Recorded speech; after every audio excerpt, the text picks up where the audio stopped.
Cricket টুর্নামেন্টে জয়ের আনন্দে ছেলে আমাকে বিয়ের প্রস্তাব দিল। আমি স্তব্ধ হয়ে গেলাম যখন ছেলের সাবির পাশের শহরে ক্রিকেট টুর্নামেন্ট খেলতে গিয়েছিল। আমিও গিয়েছিলাম দেখতে। ম্যাচ শেষে সে রান করে এলো আমার কাছে। কিন্তু হোটেলে ফিরে যা হলো তাতে আমার পায়ের নিচে থেকে মাটি সরে গেল। সাবির খুব ভালো খেলেছিল। অর্ধশতক করেছে।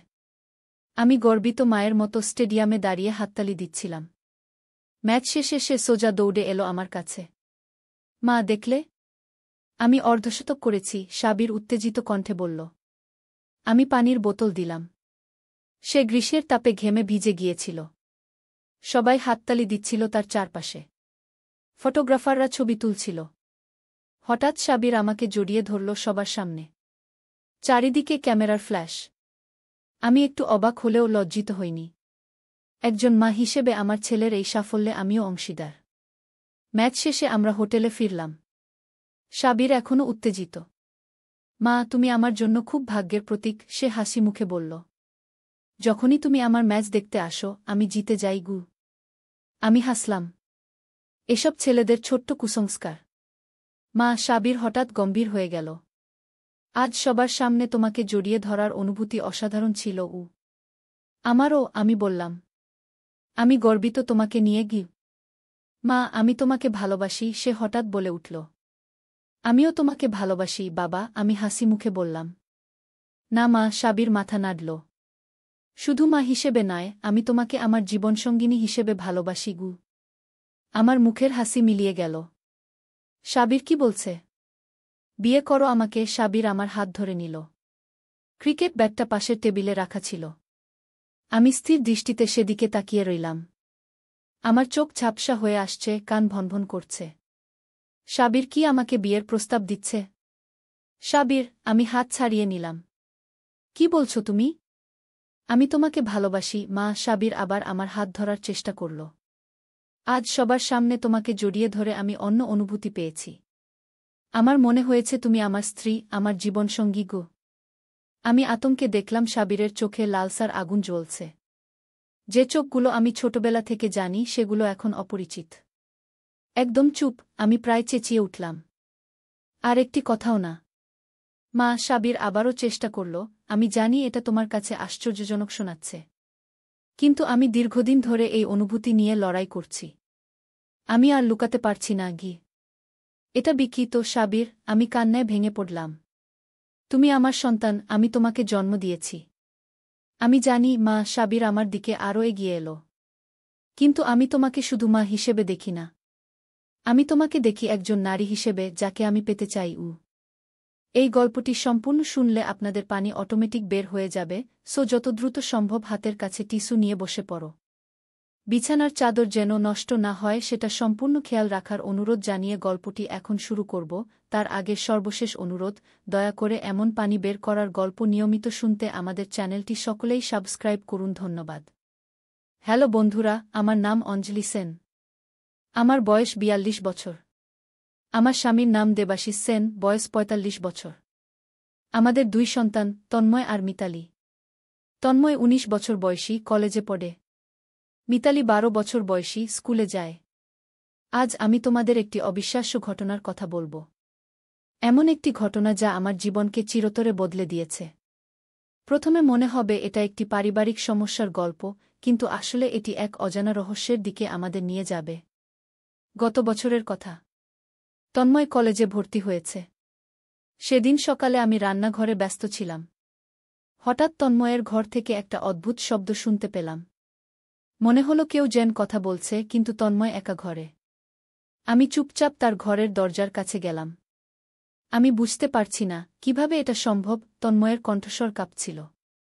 তুমি কে? কেন আমার সাথে যোগাযোগ করছ? আমি দরজায় টোকা দিলাম। কে ওখানে? তন্ময় চমকে উঠল। আমি মা, আমি বললাম। কার সাথে কথা বলছিস তন্ময়? দরজা খুলতেই দেখি তন্ময় একা দাঁড়িয়ে আছে। তার মুখ ফ্যাকাশে, চোখ ডাগর। দেখে মনে হচ্ছিল ভূত দেখেছে। কিছু না মা, সে জবাব দিল। নিজের সাথেই কথা বলছিলাম ঘ। তন্ময়, আমি সব শুনেছি, আমি বললাম। তুমি কারো সাথে কথা বলছিলে গু? তন্ময় একটু ইতস্তত করল। তারপর সে আমাকে তার ল্যাপটপের দিকে ইশারা করল। স্ক্রিনে একটি অদ্ভুত আলোর বল দেখা যাচ্ছিল। আমি ধাক্কা খেয়ে পিছিয়ে গেলাম। এটা কি? আমি জিজ্ঞেস করলাম। মা, গত 1 সপ্তাহ ধরে এই আলোর বল আমার সাথে যোগাযোগ করছে, তন্ময় বলল। প্রথমে আমি ভেবেছিলাম এটা কোনো প্রোগ্রামিং বাগ বা ভাইরাস। কিন্তু এটা আসলে কি? আমি উদ্বিগ্ন হয়ে জিজ্ঞেস করলাম।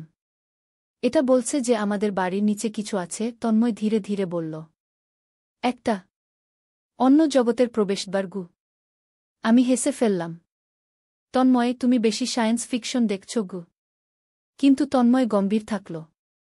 মা, আমি জানি এটা পাগলামি শোনাচ্ছে। কিন্তু আমি গত 3 দিন ধরে বাড়ির ভিত্তি পর্যবেক্ষণ করছি। সেখানে অদ্ভুত কম্পন অনুভব করা যায়। এবং রাতে অদ্ভুত শব্দ আসে। সেই মুহূর্তে আমাদের বাড়ি কেঁপে উঠল। একটা তীব্র আওয়াজ ভেসে এলো, যেন কেউ মাটির নিচে থেকে চিৎকার করছে। দেবাশিস অফিসে ছিল। মিতালি স্কুলে। আমরা দুজন একা বাড়িতে। শুনলে? তন্ময় ফিসফিস করে বলল। হ্যাঁ, আমি কাঁপতে কাঁপতে বললাম। এটা কি? আমরা সিঁড়ি দিয়ে নিচে নামলাম। বেজমেন্টের দরজা খুললাম। সেখানে আমাদের পুরানো জিনিসপত্র রাখা ছিল। আমরা টর্চ জ্বেলে ভেতরে ঢুকলাম। দেখো, ওখানে, তন্ময় ইশারা করল বেজমেন্টের একপাশে। দেয়ালে একটা ফাটল ছিল। সেখান থেকে একটা অদ্ভুত নীল আলো বেরিয়ে আসছিল। আমরা সাবধানে কাছে গেলাম। ফাটলটা ছোট ছিল, কিন্তু আলোটা উজ্জ্বল। এটা কি? আমি ভয়ে কাঁপতে কাঁপতে বললাম। জানি না, তন্ময় জবাব দিল। কিন্তু আমার ল্যাপটপের আলোর বল বলেছে যে এটা একটা প্রবেশদ্বার। কোথায় যাওয়ার প্রবেশদ্বার? আমি জিজ্ঞেস করলাম। অন্য কোনো জায়গায়। বা অন্য কোনো সময়ে আমি তন্ময়ের দিকে তাকালাম।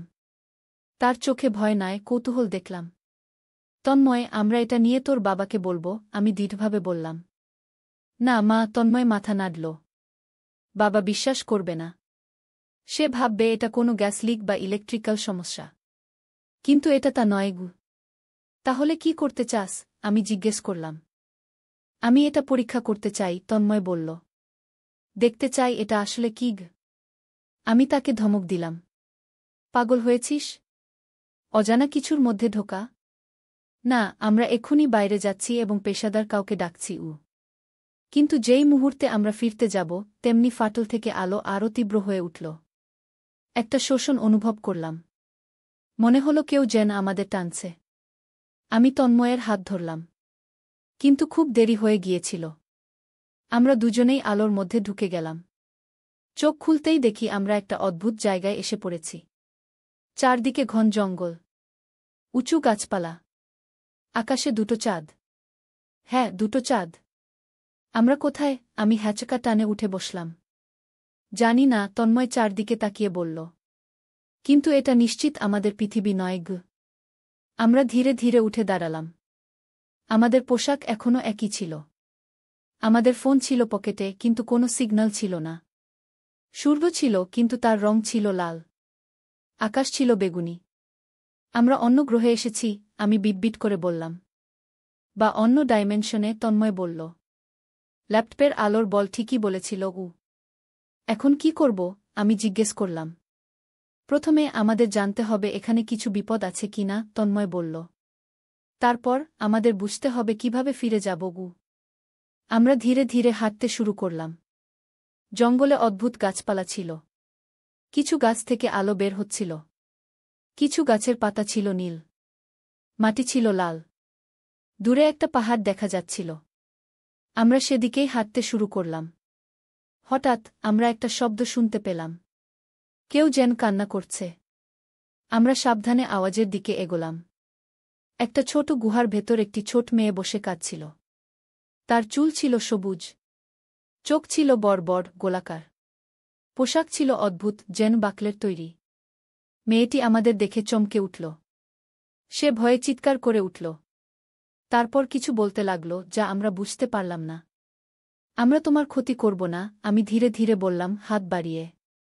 মেয়েটি আমার দিকে তাকাল। তারপর ধীরে ধীরে শান্ত হল। তুমি কে? আমি জিজ্ঞেস করলাম। মেয়েটি আবার কিছু বলল, যা আমরা বুঝতে পারলাম না। তারপর সে তার হাত দিয়ে একটা অদ্ভুত ডিভাইস বের করল। সেটা ঘুরিয়ে আমাদের দিকে তাক করল। একটা নীল আলো আমাদের উপর পড়ল। হঠাৎ মেয়েটি আমাদের ভাষায় কথা বলতে শুরু করল।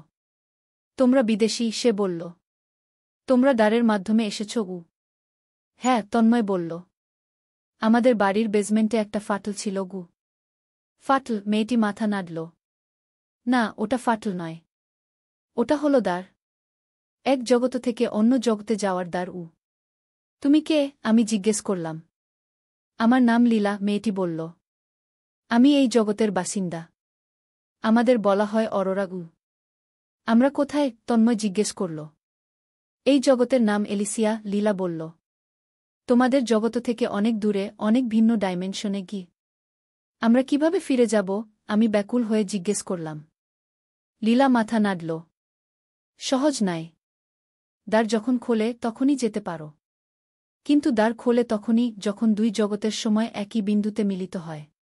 সেটা হতে পারে কয়েক ঘণ্টা, কয়েক দিন বা কয়েক বছর। কয়েক বছর? আমি প্রায় চিৎকার করে উঠলাম। না, আমাদের এখনই ফিরতে হবে। আমার স্বামী, আমার মেয়ে গি। আমি দুঃখিত, লীলা বলল। কিন্তু আমি সাহায্য করতে পারি। আমি তোমাদের আমাদের শহরে নিয়ে যেতে পারি। সেখানে আমাদের বিজ্ঞানীরা সাহায্য করতে পারে। আমরা লীলার সাথে যাওয়ার সিদ্ধান্ত নিলাম। কি আর করা? অন্য কোনো উপায় ছিল না। আমরা তিনজন হাঁটতে শুরু করলাম পাহাড়ের দিকে। তোমরা প্রথম নও, লীলা চলতে চলতে বলল।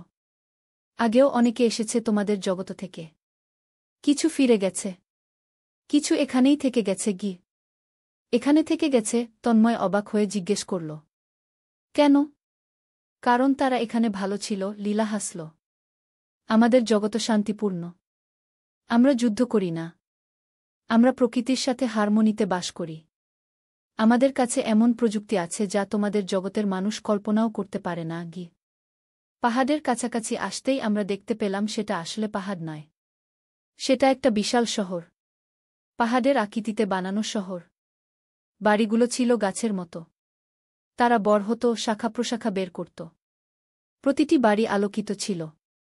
শহরের চারপাশে একটা নীল আলোর বেষ্টনী ছিল, যেন একটা শিল্ড। এটা আমাদের শহর, লুমিনারা, লীলা বলল। এখানে আমরা সুরক্ষিত থাকি মনস্টারদের থেকে গি। মনস্টার? আমি ভয়ে জিজ্ঞেস করলাম। হ্যাঁ, লীলা গম্ভীর হয়ে গেল। আমাদের জগতের সব কিছুই সুন্দর নয়। বাইরের জঙ্গলে বিপজ্জনক প্রাণী আছে। তারা আমাদের শিকার করে কি। শহরে ঢোকার সময় দেখলাম সেখানে আরও অনেক অরোরা আছে। তাদের সবার চুল সবুজ, চোখ বড়। তারা আমাদের দেখে অবাক হয়ে গেল। কিছু শিশু আমাদের দিকে দৌড়ে এলো, আমাদের স্পর্শ করতে চাইল। এরা আমাদের মতো নয়, একটি ছোট ছেলে বলল। হ্যাঁ, এরা বিদেশী, লীলা বলল। লীলা আমাদের একটি বড় ভবনের দিকে নিয়ে গেল। ভবনটি ছিল আরও উজ্জ্বল, আরও সুন্দর। ভেতরে ঢুকতেই দেখলাম সেখানে অনেক অরোরা বসে আছে। তাদের পোশাক আরও সুন্দর, আরও জমকালো। তারা সবাই উঠে দাঁড়ালো আমাদের দেখে। এরা আমাদের নেতৃবৃন্দ, লীলা ফিসফিস করে বলল। তাদের কাছে তোমাদের নিয়ে এসেছি। সামনের একজন বয়স্ক অরোরা উঠে দাঁড়াল। তার চুল ছিল সাদা। চোখ ছিল গভীর নীল। আমি জোরান, এই শহরের প্রধান, সে বলল। তোমরা দ্বার দিয়ে এসেছ? হ্যাঁ, আমি মাথা নেড়ে বললাম। আমরা ফিরে যেতে চাই। বুঝতে পারছি, জোরান বলল। কিন্তু সেটা সহজ নয়। দ্বারের সময়চক্র অনুযায়ী পরবর্তী খোলা সম্ভবত 7 দিন পরে। কি 7 দিন? আমি হতাশ হয়ে বললাম। আমার স্বামী, আমার মেয়ে গি। চিন্তা করো না, জোরান আশ্বাস দিল। তোমাদের জগতের সময় অন্যভাবে চলে। যখন তোমরা ফিরে যাবে তখন দেখবে সেখানে মাত্র কয়েক ঘণ্টা কেটেছে গি। আমি স্বস্তির নিঃশ্বাস ফেললাম। তন্ময় উত্তেজিত দেখাচ্ছিল। ততদিন আমরা কি এখানে থাকতে পারি? তন্ময় জিজ্ঞেস করল। অবশ্যই, জোরান হাসল। আমরা অতিথিদের সম্মান করি। লীলার পরিবার তোমাদের আতিথেয়তা দেবে গি। তন্ময় তার চারপাশে তাকাচ্ছিল। সে অবাক হয়ে দেখছিল অরোরাদের প্রযুক্তি। এসব কি? সে একটি অদ্ভুত ডিভাইস দেখে জিজ্ঞেস করল। এটা আমাদের কমিউনিকেটর, লীলা বলল। এটা দিয়ে আমরা দূরে থাকা যে কারো সাথে কথা বলতে পারি, ছবি দেখতে পারি। আমাদের ফোনের মতো? তন্ময় জিজ্ঞেস করল। হ্যাঁ, কিন্তু আরও উন্নত, লীলা বলল। এটা মাইন্ড লিঙ্ক করতে পারে কি? আমরা লীলার পরিবারের বাড়িতে গেলাম। তার বাবা মা ছিল খুব বন্ধুত্বপূর্ণ। তারা আমাদের জন্য অদ্ভুত খাবার তৈরি করল। স্বাদ ছিল মিষ্টি কিন্তু বেশ ভালো। লীলার বাবা ক্যারান আমাদের জগৎ সম্পর্কে জানতে চাইল। আমরা তাদের আমাদের পৃথিবী সম্পর্কে বললাম। মানুষ, প্রযুক্তি, যুদ্ধ, প্রেম, শিক্ষা, সবকিছু। তোমাদের জগৎ অদ্ভুত, ক্যারান বলল। এত সংঘর্ষ, এত যুদ্ধ। কিন্তু এত প্রেমও। আমি শুনলাম যে অরোরাদের জীবন শান্ত। তারা যুদ্ধ করে না। তারা প্রকৃতির সাথে সামঞ্জস্য রেখে বাস করে। তাদের প্রযুক্তি উন্নত কিন্তু পরিবেশের ক্ষতি করে না। কিন্তু তারপরও তোমরা বিপদে, তন্ময় বলল। তোমরা বললে বাইরে মনস্টার আছে কি? হ্যাঁ, লীলার মা সেরেনা দীর্ঘশ্বাস ফেলল। শ্যাডোরা। তারা আমাদের বিরোধী জাতি। তারা অন্ধকার ও ধ্বংসে বিশ্বাস করে কি? তারা কেন তোমাদের আক্রমণ করে? আমি জিজ্ঞেস করলাম। আমাদের শক্তির জন্য, সেরেনা বলল। আমরা আলো থেকে শক্তি পাই। তারা অন্ধকার থেকে। তারা আমাদের আলো চুরি করতে চায় গু। সেদিন রাতে আমরা লীলার বাড়িতে থাকলাম। আমাদের জন্য সুন্দর বিছানা দেওয়া হল। আমি ঘুমোতে গেলাম কিন্তু তন্ময় ঘুমোল না। সে লীলার সাথে বাইরে গেল শহর দেখতে। পরদিন সকালে আমি ঘুম থেকে উঠে দেখি তন্ময় উত্তেজিত। সে লীলার কাছ থেকে অনেক কিছু শিখেছে। মা, এখানকার প্রযুক্তি অবিশ্বাস্য, সে বলল। তারা মনের শক্তি দিয়ে জিনিস চালা। তারা টেলিপ্যাথি ব্যবহার করে কথা বলতে পারে। তারা হঠাৎ একটা জোরের শব্দ হল। বাইরে থেকে সাইরেন বাজতে শুরু করল। কি হচ্ছে? আমি ভয়ে জিজ্ঞেস করলাম। শ্যাডোরা, লীলা ভয়ে বলল। তারা আক্রমণ করছে। আমরা বাইরে ছুটে গেলাম। আকাশে কালো মেঘের মতো কিছু ভেসে আসছিল। শহরের আলোর বেষ্টনী ক্রমশ ম্লান হচ্ছিল। তারা শক্তি শুষে নিচ্ছে, লীলা কাঁপতে কাঁপতে বলল। শিল্ড ভেঙে পড়বে গু। সবাই দৌড়াচ্ছিল। শিশুরা কাঁদছিল। আমি ভয়ে অস্থির হয়ে উঠলাম। আমরা কি করব? আমি লীলাকে জিজ্ঞেস করলাম। আমাদের ম্যাজিক টাওয়ারে যেতে হবে, লীলা বলল। সেখানে আমাদের রক্ষকরা আছে কি? আমরা সবাই দৌড়ে মাঝখানের একটা বড় টাওয়ারের দিকে গেলাম। সেখানে অনেক অরোরা জমা হচ্ছিল। জোরান ও অন্য নেতারা টাওয়ারের উপরে গিয়ে হাত তুলে কিছু বলতে লাগল। টাওয়ার থেকে তীব্র আলো বেরিয়ে আসল। সেই আলো শহরের শিল্ডকে শক্তিশালী করল। কিন্তু শ্যাডোরাদের আক্রমণ তীব্র ছিল। তারা কালো বলের মতো আকাশ থেকে নিচে নামতে লাগল। তাদের চেহারা ছিল অরোরাদের মতোই, কিন্তু তাদের চুল ছিল কালো, চোখ ছিল লাল। এরা আমাদের ভাই, লীলা বিষণ্ণ কণ্ঠে বলল। একসময় আমরা একই জাতি ছিলাম। কিন্তু তারা অন্ধকারের পথ বেছে নিয়েছে গু। শিল্ড ভেঙে পড়তে শুরু করল এক জায়গায়। কয়েকটা শ্যাডোরা ভেতরে ঢুকে পড়ল। রক্ষীরা তাদের সাথে লড়তে গেল। আমি দেখলাম দুই পক্ষই আলো ও অন্ধকারের শক্তি ব্যবহার করে লড়ছে। আমি ও তন্ময় ভয়ে কাঁপছিলাম। আমরা লীলার পিছনে লুকিয়ে থাকলাম। হঠাৎ একটা শ্যাডোরা আমাদের সামনে এসে পড়ল। সে আমাদের দিকে তাকিয়ে অবাক হয়ে গেল। বিদেশী, সে শিহরিত হয়ে বলল। তোমরা অন্য জগৎ থেকে এসেছ? আমরা উত্তর দেওয়ার আগেই সে আমাদের দিকে হাত বাড়িয়ে দিল। কালো কুয়াশা আমাদের ঘিরে ধরল। আমরা শ্বাস নিতে পারছিলাম না। সাহায্য, আমি চিৎকার করে উঠলাম। লীলা হাত তুলে আলো বের করল। কিন্তু শ্যাডোরার শক্তি বেশি ছিল। সে আমাদের টেনে নিয়ে যাচ্ছিল। হঠাৎ তন্ময় পকেট থেকে তার ফোন বের করল। সে ফ্ল্যাশলাইট চালু করল। শ্যাডোরা চিৎকার করে পিছিয়ে গেল। তন্ময় বুঝতে পারল যে আলো তাদের দুর্বল করে। সে ফ্ল্যাশলাইট জোরে করে শ্যাডোরার দিকে ধরল। শ্যাডোরা দূরে চলে গেল। আমাদের আলো ব্যবহার করতে হবে, তন্ময় চিৎকার করে বলল। আলো তাদের দূরে রাখে। আমি আমার ফোনও বের করলাম। দুজন মিলে আমরা আলো ছড়াতে লাগলাম। অন্য অরোরারা আমাদের দেখে উৎসাহিত হল। তারা আরও জোরে আলো বের করতে লাগল। ধীরে ধীরে শ্যাডোরাদের আক্রমণ কমে গেল। অরোরারা একত্রিত হয়ে সম্মিলিত শক্তিতে শিল্ড পুনরায় শক্তিশালী করল। শ্যাডোরারা পিছু হটল। যুদ্ধ শেষে জোরান আমাদের কাছে এলো। তোমরা আমাদের সাহায্য করেছ, সে কৃতজ্ঞতার সাথে বলল। তোমাদের প্রযুক্তি আমাদের বাঁচিয়েছে গি। এটা শুধু একটা ফোন, তন্ময় হাসল। এটা সাধারণ প্রযুক্তি আমাদের জগতে গু। কিন্তু এখানে এটা অসাধারণ, জোরান বলল। এই যুক্তি আমাদের শ্যাডোরাদের থেকে রক্ষা করতে সাহায্য করবে। সেদিন সন্ধ্যায় অরোরারা আমাদের সম্মানে একটা উৎসব করল। তারা আমাদের বীর বলে ঘোষণা করল। আমরা তাদের সাথে নাচলাম, গান গাইলাম, আনন্দ করলাম। পরের কয়েকদিন আমরা অরোরাদের সংস্কৃতি শিখলাম। তাদের ভাষা, তাদের রীতিনীতি, তাদের বিজ্ঞান। তন্ময় তাদের প্রযুক্তি নিয়ে অনেক কিছু শিখল। আমি তাদের চিকিৎসাবিদ্যা শিখলাম। 7 দিন পরে জোরান আমাদের কাছে এলো। দ্বার খুলছে, সে বলল, তোমরা ফিরে যেতে পারো গো। আমরা খুশি হলাম, কিন্তু একটু দুঃখ হল। এই 7 দিনে আমরা অনেক বন্ধু পেয়েছিলাম। লীলা হয়ে উঠেছিল আমাদের ঘনিষ্ঠ বন্ধু। তোমরা আবার আসবে? লীলা কাঁদতে কাঁদতে বলল। চেষ্টা করব, আমি তাকে জড়িয়ে ধরে বললাম। আমরা তোমাদের কখনো ভুলব না গি। তন্ময় লীলাকে একটা উপহার দিল, তার ফোন। এটা তোমার কাজে আসবে, সে বলল।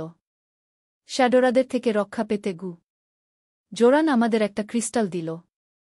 এটা তোমাদের সাহায্য করবে, সে বলল। এটা দিয়ে তোমরা যে কোনো সময় আমাদের সাথে যোগাযোগ করতে পারবে গে। আমরা বিদায় নিলাম।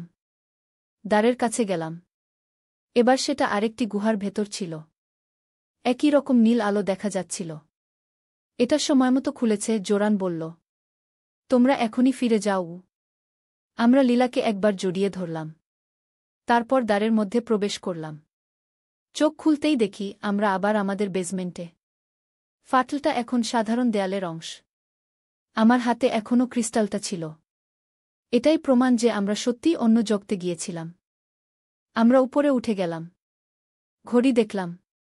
মাত্র 2 ঘন্টা কেটেছে। জোরান ঠিকই বলেছিল। দেবাশিস তখনও অফিসে। মিতালি তখনও স্কুলে। আমরা একে অপরের দিকে তাকালাম। কাউকে কি বলা উচিত এই অভিজ্ঞতার কথা? কেউ বিশ্বাস করবে? আমরা সিদ্ধান্ত নিলাম আপাতত এটা আমাদের দুজনের মধ্যেই রাখব। কিন্তু ক্রিস্টালটা, এটা আমাদের জীবন বদলে দেবে। মাস কয়েক কেটে গেল। একদিন রাতে ক্রিস্টাল থেকে একটা আলো বেরিয়ে এলো। আমরা অবাক হয়ে দেখলাম লীলার চেহারা ভেসে উঠেছে সেখানে। আমাদের সাহায্য দরকার, সে বলল। শ্যাডোরারা আবার আক্রমণ করছে, আরও শক্তিশালী হয়ে গি। আমরা পরস্পরের দিকে তাকালাম। কি করা উচিত? আমাদের পরিবার আছে, দায়িত্ব আছে। কিন্তু অরোরারা এখন আমাদের পরিবারেরই অংশ। আমরা আসছি, তন্ময় বলল। কিন্তু এবার আমরা একা আসব না গি। আমি বুঝলাম আমাদের বাড়ির বেজমেন্টে শুধু আমাদের জগতের দ্বার নয়, একটি অসাধারণ অ্যাডভেঞ্চারের শুরু লুকিয়ে আছে। এবং এটা শুধু শুরু। আজ আমি এই কাহিনী শেয়ার করলাম তোমাদের সাথে। যদি কখনো তোমাদের বাড়ির বেজমেন্টে বা পুরানো প্রাচীরে কোনো অদ্ভুত ফাটল দেখো, যেখান থেকে নীল আলো আসে, তাহলে দ্বিতীয়বার ভাববে। সেটা হতে পারে এক অসাধারণ অ্যাডভেঞ্চারের দ্বার। অথবা এক অজানা বিপদের। পরের অংশে আমি বলবো কিভাবে আমরা আমাদের পরিবারের সদস্যদের সাথে আবার এলিসিয়ায় ফিরে গেলাম। সেখানে আমরা কিভাবে শ্যাডোরাদের বিরুদ্ধে যুদ্ধ করলাম এবং কিভাবে আমরা আবিষ্কার করলাম যে আসলে আমাদের 2 জগতের মধ্যে একটা গোপন সম্পর্ক আছে যা হাজার হাজার বছর আগে থেকেই চলে আসছে। ততক্ষণ পর্যন্ত নিজেদের চারপাশে সাবধানে খেয়াল রাখো। কারণ তোমরা কখনোই জানতে পারবে না যে কোন দেয়ালের পেছনে একটি অন্য জগৎ লুকিয়ে আছে তোমার অপেক্ষায়।